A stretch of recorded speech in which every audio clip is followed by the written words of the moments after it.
좋은 아침. 안녕 아놀드. 또 허리가 아픈 거예요? 우리가 하는 실험들이 조회수에는 좋지만 건강에는 확실히 안 좋은가 봐요. 축하해요. 나이가 빠르게 들고 있어요. 당신이 할 수 있는 건 없죠. 모든 생물은 늙어가니까요.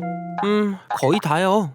예를 들어 벌거숭이 두더지쥐는 사실상 늙지 않습니다. 독특한 유전적 구조를 가지고 있거든요. 돌연변이 수가 매우 적기 때문에 연령 관련 질병이 없습니다. 거의 늙지 않아요. 그리고 대부분 다른 동물과의 싸움에서 단순히 죽습니다. 벌거숭이 두더지쥐는 지하에 자신만의 통로를 파며 생활하기 때문에 벌거벗은 굴착기라고도 불려요. 아놀드, 뭐 하는 거예요? 아이들도 보고 있다고요. 아, 벌거숭이 두더지쥐를 흉내내는 건가요? 땅속에 어떻게 되어 있는지 궁금한 거죠? 텔로미어는 염색체가 손상되지 않도록 보호하는 염색체 끝부분이고 노화를 담당합니다. 시간이 지나면 텔로미어는 점점 짧아져요.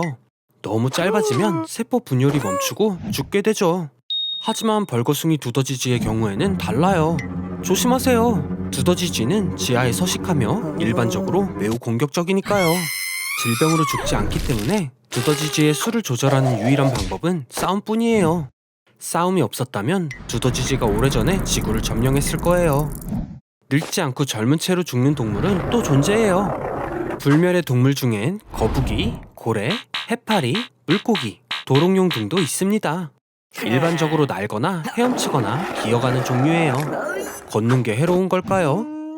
고대 바이킹들은 전투에서 죽으면 전사들의 천국인 바랄라로 간다고 믿었습니다. 거기에는 무제한의 음식과 즐거운 것들이 있다고 하죠. 왜 다들 화가 나 있는 거죠? 네? 어제 크리스를 때렸다고 하는데요? 제이미 책상에 쓰레기를 버리고 월리스 씨와 무슨 일도 했다고 하네요. 당연히 하나도 모르는 것 같죠. 하지만 그냥 넘어갈 수는 없어 보여요. 도망쳐요, 아놀드. 이게 끝이에요. 하나뿐인 마지막 사랑에게 작별 인사하세요.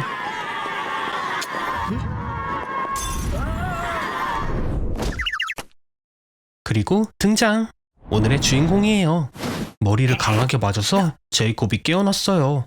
아놀드의 또 다른 자아. 전문적인 용어로는 그의 분신이요. 해리성 정체성 장애라고도 불려요. 이 병이 있으면 환자의 몸의 힘은 완전히 다른 성격에 포착됩니다. 장애의 원인으론 어린 시절의 트라우마가 있죠. 아이는 나쁜 사건에 대한 기억을 차단하고 자신을 다른 사람으로 생각하기 시작합니다. 제이콥은 소심한 아놀드와 달리 복합적인 컴플렉스에 시달리지 않아요. 그는 겁이 없고 섹시하면서 그를 멈출 수 있는 건 없어요. 타가야만큼 성질 급한 사람도 흥미를 가지니까요. 하지만 한 가지가 있어요. 제이콥은 네팔 동부에서만 공통되는 언어인 두미만 말할 수 있습니다. 분신은 종종 의사소통의 언어에서 자신의 주요 성격과 다르거든요. 성별, 나이, 국적과 IQ까지. 그리고 특히 특이한 경우 다른 자아는 동물이 될 수도 있고 심지어 종교적인 인물도 될 수 있어요. 한 사람의 자아의 최대 수는 미국 범죄자인 빌리 밀리건에게 확인되었습니다. 무려 24가지의 개성 넘치는 자아였어요. 빌리는 저지른 범죄가 자신도 모르는 자아 중 하나에 의해 저질러졌기 때문에 법정에서 무죄 선고를 받았다고 해요. 아놀드, 당신이 한 일을 보세요. 정신이 이상해졌다고 생각하고 병원으로 가는 건가요?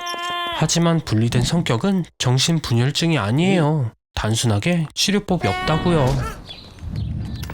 그건 뭐죠? 타가이의 문자? 당장 자기한테 오라고 연락이 왔어요. 아놀드 속에는 한 명만 존재해야 해요.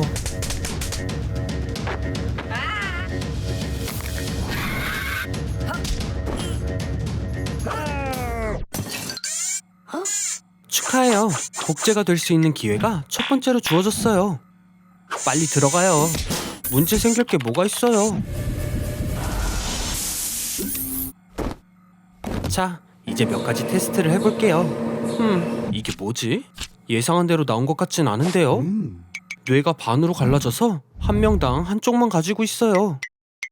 저런. 뇌량은 뇌의 방구를 연결하며 길이가 수 센티미터인 2억 개에서 2억 5천만 개의 신경 섬유로 구성됩니다. 당신의 할머니가 실로 엮으면 지구를 3바퀴 감을 길이에요. 엄청나죠? 인지 능력을 확인해 볼게요. 잘했어요, 왼쪽 뇌 아놀드. 오른쪽은 뭘 하는 거죠? 아, 맞아요. 자네가 언어를 담당하기 때문에 운해형 아놀드와는 의사소통이 불가능합니다. 왼쪽 뇌는 신체의 오른쪽을 제어하고 오른쪽은 왼쪽을 제어해요. 따라서 심한 간질의 경우처럼 뇌량을 제거하면 왼쪽 팔다리와 오른쪽 팔다리를 혼동하게 될 거랍니다. 다시 돌려놔야겠어요. 기계로 들어가요, 아놀드들. 네, 한 명씩이요. 밀지 말고요. 어차피 둘이 같이 하는 거잖아요. 조심해요.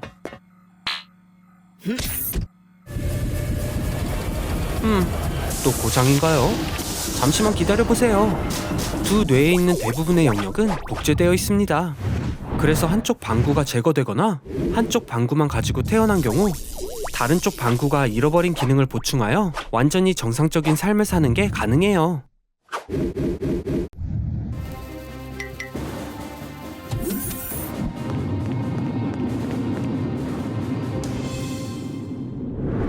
그리고 알람을 10번이나 끈 대가를 치르고 있네요. 행성 전체의 대피를 놓쳐버렸어요. 정신 차려요, 아놀드. 당황할 시간은 없다고요. 사람들이 멋진 것들을 잔뜩 남겨두고 갔잖아요. 먼저 뭘 할 건가요? 진심이에요? 엄청 큰 햄버거? 슈퍼카는 어쩌고요? 트럼프의 아파트에서 살 수도 있고요. 더 멋진 걸 해보세요. 우와, 진정한 영웅이네요. 동물원의 모든 동물을 탈출시키다니 현명해요. 자, 다들 좋아요를 눌러주세요. 하지만 반려동물은 어쩌죠? 지구에는 5억 마리의 고양이와 거의 비슷한 양의 개가 있습니다. 그리고 자유로워진 포식자들의 먹이가 되겠어요. 슬픈 얘기는 제쳐두고 아직 지구의 모든 시설은 열려있어요. 네, 롤러코스터도요. 시속은 206km까지 가속되고 127m 높이에서 떨어져요. 이전엔 키가 작아서 타보지 못했지만 이제 문제가 되지 않네요. 그렇게 재밌어 보이지는 않는데요. 사람이 없이는 전기가 점차 사라져요. 리튬 배터리도 7년이 지나면 방전되고요. 태양에너지는 약 20년 후에 마지막 패널이 고장나게 될 거예요. 그리고 원자력 발전소도 인간의 도움 없이는 수십 년 안에 영원히 멈추게 됩니다. 아놀드, 어서 나와요. 다쳐도 구급차가 오지 않으니까요. 그래도 운이 좋았네요. 쓰레기 문제는 전혀 해결되지 않았어요. 플라스틱과 유리는 700년에서 1000년 이상이 지나야 분해됩니다. 그리고 상황은 더 악화될 것 같아요. 아놀드? 살았군요. 문명화된 삶보다 원시적인 게 더 잘 어울리는 것 같아요. 도시 생활이 점점 위험해지고 있어요. 다른 살 곳을 찾는 게 좋겠네요. 비행기요? 아놀드, 장난이죠? 마이크로소프트로 수천 시간 시뮬레이션 했던 게 도움이 되었어요. 봐요, 아놀드. 지구에 로켓 하나가 남아있어요. 서두르세요. 슬프게 하긴 싫은데 당신이 동물원에서 풀어준 사자가 타고 있어요. 바로 뒤에요. 그럼 안녕, 아놀드. 재앙은 생각지도 못한 어느 좋은 날, 아놀드는 남은 시간 동안 대형 슈퍼마켓에 갇혔어요. 이유를 물어본다면 답은 그냥 제가 대형마켓에 가뒀기 때문이에요. 여기선 하루 종일 과자와 캔디를 먹을 수 있고 카트를 타고 가게를 돌아다닐 수도 있어요. 레크리에이션, 스포츠, 옷, 심지어 약까지 마음대로 쓸 수 있죠. 평균적으로 대형 슈퍼마켓에는 50년 동안 평온한 삶을 제공할 12만 개의 다양한 제품이 있지만 불행히도 전기가 없으면 대부분의 물건들은 다음날 사용이 불가능해져요. 실온에선 매장의 모든 우유 1톤은 단 18시간 만에 사라집니다. 신선한 닭고기, 돼지고기, 소고기도 하루 만에 모두 상할 거고 케이크와 페스트리는 조금 더 오래 지속되지만 운이 좋으면 36시간 정도예요. 준비를 해볼 순 있어요. 생선을 소금에 절이고 빵을 말린다면 유통기한이 몇 년 연장될 거지만 그냥 오늘을 즐기세요. 그렇죠, 아놀드? 일주일이 지나면 야채와 과일도 상해서 시리얼로 바꿔야 합니다. 하지만 모든 준비에도 불구하고 마실 수 있는 물은 최소 10년으로 보이네요. 가드닝 도구를 사용해서 물을 석탄과 은으로 깨끗하게 해볼 수는 있지만 그래요, 아니네요. 이제 주 음식은 통조림이 될 거예요. 쇠고기 스튜는 포장이 손상되지만 않으면 거의 무한정 먹을 수 있어요. 그리고 피클과 토마토는 추가 물 공급도 될 수 있죠. 그래서 가게에 있는 통조림 3톤으로 8년은 더 버틸 수 있을 거예요. 정말 마지막으로 먹을 수 있는 음식은 많은 것들이 다른 용도로 사용될 수 있어요. 예를 들어 거의 모든 종이는 화장실에서 쓸 수 있죠. 미스터 비스트? 멋지네요. 아놀드, 오늘 운이 좋은데요? 유튜브 챌린지에 참여를 할 수 있을 것 같아요.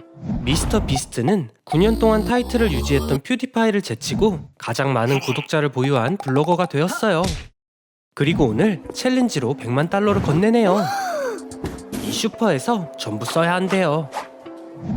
새로운 슈퍼히어로가 되기로 작정한 게 틀림없어요. 하지만 이런 선행엔 어두운 면도 있는 법이죠. 한 번은 미스터 비스트가 슈퍼를 방문해 모든 결제를 할 거라는 루머가 돌아서 몇백 명의 사람들이 물건을 가득 채운 카트를 두고 기다렸어요. 이걸 알아챈 지미는 슈퍼에 나타나지 않았죠. 다른 서프라이즈를 기약했다고 하네요. 그리고 사람들은 물건 가득한 카트들을 전부 두고 떠났어요. 하지만 좋은 사람들도 있었고 밤새 슈퍼 직원들을 도와 음식들이 상하기 전에 물건들을 제자리로 돌려놨어요. 오늘은 다를 거예요. 100만 달러라니. 그리고 사용할 오븐이 주어졌네요. 뭐부터 담죠? 플레이스테이션 5 50개, 매칭되는 큰 TV 50개도요. 800켤레의 운동화. 사이즈는 보고 있나요? 아놀드, 그래도 우리가 함께한 시간이 있는데 제 것도 준비해줄래요? 고마워요 친구. 제 선물을 사라고 댓글 남겨주세요. 우와, 정확히 100만 달러를 사용했어요. 이제 계산을 해야 돼요. 현금인가요? 이런... 이건 장난이었대요. 그냥 모노폴리 돈이네요. 오늘도 운이 없었어요 아놀드. 슬퍼하지 마세요. 제가 뭘 준비했어요. 그럼 안녕 아놀드. 다음에 또 봐요.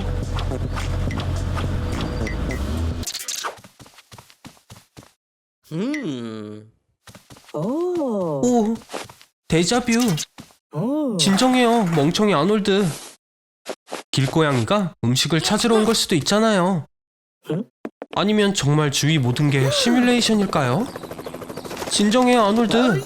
착시 현상일 뿐이에요. 보는 시각을 바꾸면 모든 게 맞아떨어질 거예요. 하지만 결국 진실을 말하자면 당신이 보는 모든 것은 뇌의 상상의 산물일 뿐입니다. 망막에 들어오는 빛은 시각적 이미지 처리 시스템의 정보를 전송하는 임펄스로 변환됩니다. 거기에서 신호는 뇌로 이동하고 보이는 대로 보는 거죠. 그리고 우와, 정말 예쁘네요. 또 글리치인가요? 아니면 트렌드 마케팅일까요? 이런 걸 보고 있으면 정신이 이상해진다고 느낄 수 있어요. 네, 맞아요. 이런 건 녹화를 해야겠네요. 하지만 핸드폰은 주머니에서 조심히 꺼내세요. 경찰이 무기에 손을 뻗고 있다고 생각할 수도 있잖아요. 착시 현상은 이렇게 뇌간의 망상 형성이 흥분될 때 일어나요. 잠깐, 어디 가는 거예요? 아놀드? 이 사람은 누구죠? 안 돼, 안 돼. 생각도 하지 마세요. 이건 매트릭스가 아니라고요. 나쁜 생각이에요, 아놀드. 전설적인 트릴로지의 속편을 만드는 것만큼요. 오늘 영상은 환각이에요. 모든 효과는 300배나 강해졌네요. 그리고 아놀드의 뇌는 엉망이 됐어요. 바로 이 모습처럼요. 구급대원들에게 맡기는 게 좋겠네요. 무슨 일이죠? 이제 저도 문제가 생겼나요? 어떤 게 진실인지 어떻게 알아낼까요? 여러분의 글리치들도 댓글에 적어주세요. 이제 저도 좀 누워 있어야겠어요. 직접 검사를 받아야 돼요. 걱정하지 마세요. 간단한 절차이고 당신은 숨길 게 없잖아요. 아닌가요? 거짓말 탐지기를 속이는 방법은 몇 가지가 있습니다. 예를 들어 관략근을 조이는 것, 그러면 신경계가 활성화되고 혈압이 올라가서 판독이 정확하지 않을 수 있어요. 훈련을 시작하세요. 무리하진 말고요. 축하해요, 아놀드. 거짓말 탐지기 검사관이 되었어요. 전선 연결하는 법도 기억이 안 나요? 아니, 탐지기보다 거짓말을 더 잘 탐지할 수 있다고 생각하나요? 사람이 거짓말을 탐지하는 건 정확도가 떨어지는데 50%입니다. 무작위 추측과 일치해요. 자신이 옳다고 절대적으로 확신하는 경우에도 마찬가지예요. 거짓말을 많이 하는 사람은 뇌의 백질이 22% 증가합니다. 그러나 회백질, 즉 뉴런은 14% 감소합니다. 따라서 거짓말쟁이인지 가장 잘 아는 건 식인종일 수도 있어요.